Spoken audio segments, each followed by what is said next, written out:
Vamos conversar com Denise Albano, doutora em Direito. A Procuradoria-Geral da República e a OAB está trabalhando uma proposta de fazer com que aquelas pessoas que supostamente teriam praticado atos antidemocráticos participem de acordo para confessarem crimes que não existe comprovação. Como é que a senhora avalia essa proposta da PGR? Você foi muito feliz ao sempre usar aí alguns condicionais, não é? Supostamente terem praticado alguns crimes, porque a realidade é essa.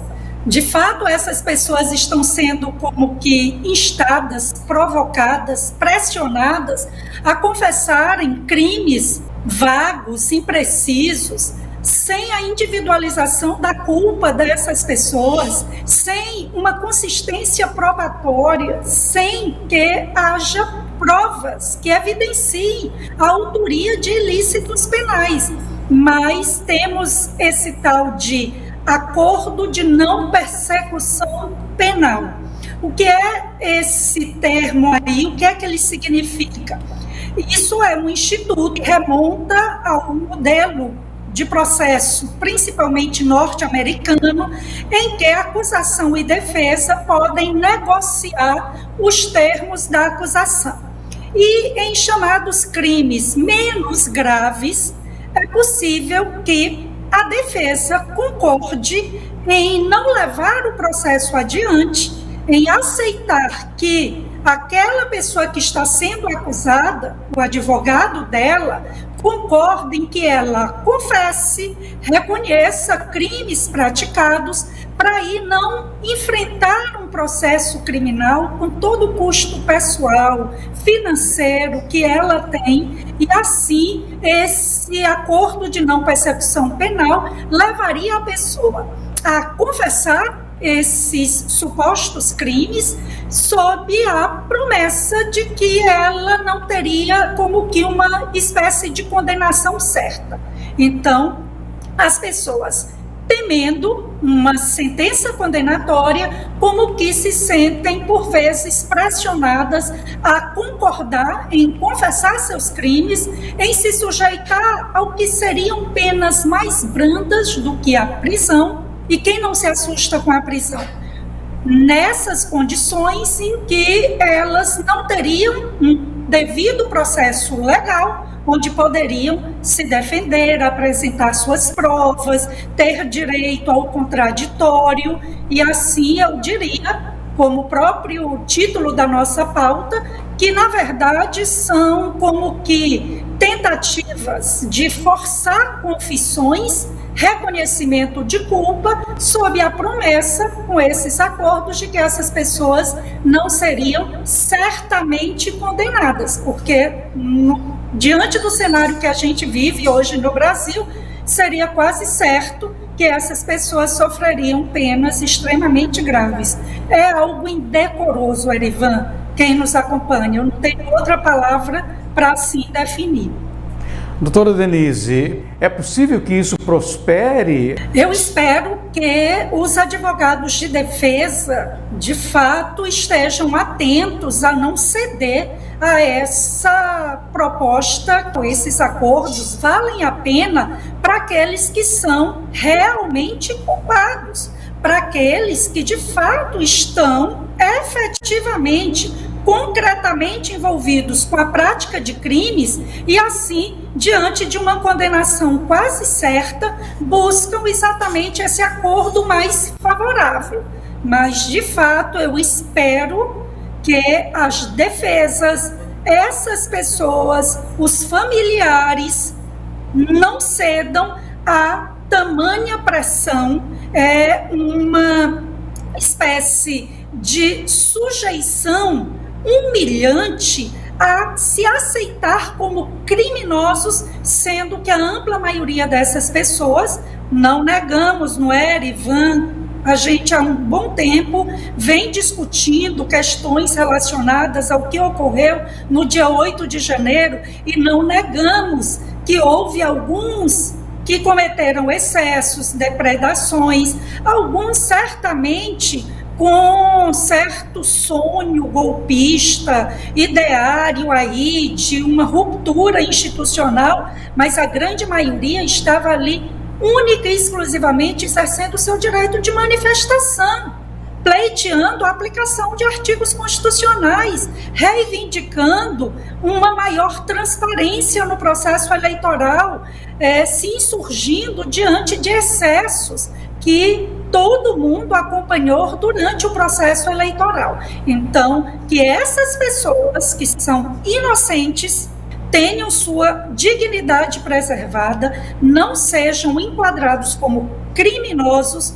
mesmo sob o pretexto de que serão poupados de um processo criminal e de uma condenação quase certa. É isso, Erivan, é um preço alto que essas pessoas estão pagando, e eu não vou condená-las, reprová-las, se de fato elas aceitarem esse acordo, porque só quem enfrenta uma perseguição injusta é que sabe qual o seu limite, pessoas que estão privadas de tomarem sua vida de volta, de frequentarem seu trabalho, de conviverem com seus familiares, de terem uma vida social, porque se poucos ainda se encontram presos, mas muitos se encontram em verdadeira prisão domiciliar, com suas vidas absolutamente interditadas. Parece que existe ainda, doutora Denise Albano, muita nebulosidade nesse episódio. Conservadores provavelmente caíram nessa arapuca. Além disso, tem também toda essa cortina de fumaça. E a sociedade não tem tido o direito de saber o que realmente aconteceu. A confissão forçada seria uma camisa de força para que o medo se instaure na maioria dos patriotas, doutora Denise?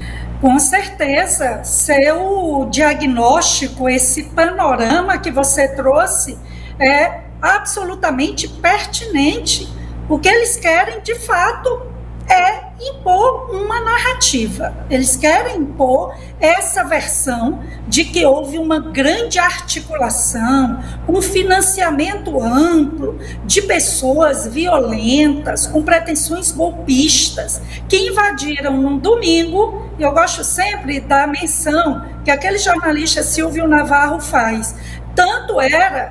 Se tratava de uma manifestação altamente violenta, perigosa, que até pipoqueiro e vendedor de algodão doce estava ali no meio da população vendendo algodão doce e pipoca. Eles querem impor essa versão, para essa versão de fato ficar como que consolidada. Fala-se em narrativa, mas é narrativa para a esquerda, para o lulopetismo, na verdade é uma versão mentirosa que se busca impor. E assim, com essas confissões forçadas, dessas propostas de acordo de não persecução penal aviltantes, humilhantes, sem dúvida ajudaria, com esse conjunto de acordos, a consolidar essa versão, como você bem diz, Erivan, uma verdadeira camisa de força. Eu prefiro também usar uma expressão, uma verdadeira espada de Damocles sobre a cabeça dessas pessoas, como que uma guilhotina em que ou confesse ou vocês serão mais uma vez humilhados e submetidos a uma condenação quase certa. Eu tenho vergonha de fato, encontrar hoje o processo penal brasileiro sendo manipulado, distorcido dessa forma. É triste, daqui a pouco eu darei aula de processo penal. Esses assuntos eu abordo, é do meu dia a dia e, sem dúvida, é algo que até me constrange, porque há um total descompasso entre o que diz a lei, entre o que asseguram os tratados internacionais de direitos humanos, a Constituição, devido processo penal, direito ao contraditório, tratamento com humanidade das pessoas que são acusadas, e o que a gente vê é isso. Criminosos, violentos, pedófilos, traficantes, sendo tratados com uma extrema generosidade no âmbito processual penal, enquanto cidadãos que exerceram seu direito de manifestação e um ou outro que se excedeu, submetidos a um processo penal, como eu já mencionei antes, de um direito penal do inimigo, de um direito penal do autor, porque no Estado democrático, viu, Erivan, quem nos acompanha, o que existe é um direito penal do fato, ou seja, você deve ser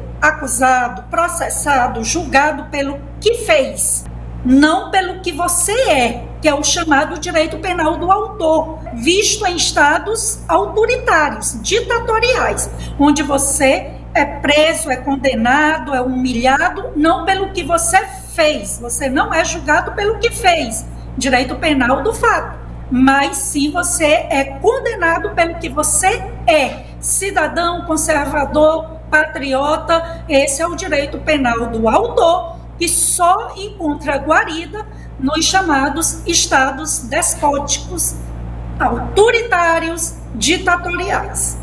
A história está repleta de exemplos de ditadores, os déspotas, aqueles que preferem enveredar pelo autoritarismo sem limite. Todos eles encontraram o seu fim, né? Assim aconteceu com Saddam Hussein, assim aconteceu com Muammar Gaddafi, assim aconteceu com Slobodan Milosevic, assim aconteceu com Stalin, com Hitler. Será que os ditadores do Brasil, de plantão atualmente, doutora, eles pensam que são eternos? O que a sociedade deve fazer para se manter de pé, doutora, num momento como esse? Eles pensam que são eternos, mas como você bem pontuou, a história mostra que não há mal que dure para sempre. Essas pessoas que acham que seus arbítrios não têm limites, elas por si só se destroem. Chega uma hora em que seus aliados oportunistas, uma hora também podem abandoná-los, podem traí-los, porque, como eu disse, o mal em si termina se autodestruindo. E eu espero que a população permaneça diligente, permaneça pressionando seus representantes. Há um debate se devemos ou não voltar às ruas. Eu sei que está todo mundo como que meio traumatizado, mas eu acredito que usando de táticas como teve infiltrado, começando a depredar, como em outros países fazem. Todo mundo se senta, todo mundo procura apontar quem são esses infiltrados que estão praticando atos de vandalismo, que estão incitando outros e que os apresente, quando praticarem violências, às autoridades policiais. Mas eu acredito que sem a pressão das ruas, sem a pressão dos parlamentares, sem pessoas como você, Erivan, que nesse espaço se apresentam como a resistência, é importante. Demitiram recentemente um professor de direito e também apresentador que angariava grande audiência da Jovem Pan, Pavinato. Esse apresentador é formado pela USP, professor de direito com pós-graduações, gay, conservador, simplesmente por criticar uma decisão favorável a um pedófilo, que nessa decisão ainda se referiu à vítima, uma menina de 13 anos, como sendo bêbada, prostituta e de vida licenciosa. Ele foi veemente na crítica, talvez eu não usasse os termos que ele usou, e foi convidado, entre aspas, para que se retratasse em público. Ele disse que não ia se retratar e simplesmente foi demitido, porque a própria empresa Jovem Pan vem sendo pressionada pela Justiça, pelo Ministério Público Federal, ameaçada até de perder a concessão, e vivemos esses tempos obscuros. Sem dúvida, a ditadura insidiosa, não tão disfarçada, é uma realidade no país e nós temos que continuar lutando.